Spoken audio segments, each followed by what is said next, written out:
Les sénateurs iront aux urnes le 2 mars pour élire les membres qui composeront le bureau définitif de la Chambre haute du Parlement. Une annonce faite ce samedi lors d'un point de presse tenu par le rapporteur du bureau d'âge.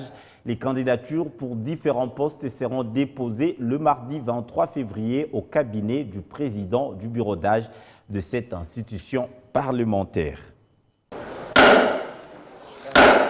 C'est une étape importante qu'entame le Sénat avant l'élection des nouveaux membres du bureau définitif. Avec la publication du calendrier électoral, la voie se balise pour que la Chambre des sages ait une nouvelle équipe dirigeante après la démission du bureau, Alexis Tambwe Mwamba. Dès ce mardi 23 février, ce sera le dépôt des candidatures aux différents postes vacants au cabinet du président du bureau d'âge. Les candidats à concourir sont appelés à se conformer aux formalités requises pour être éligibles au scrutin attendu.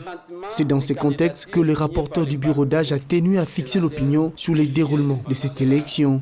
Les opérations électorales se déroulent conformément à l'article 24 du règlement intérieur du Sénat. Sous peine d'irrecevabilité, la déclaration des candidatures est accompagnée des pièces suivantes. Une lettre de dépôt de candidature, une lettre de consentement des candidatures signée par les partis politiques ou regroupement politique du candidat, sauf pour les candidats indépendants.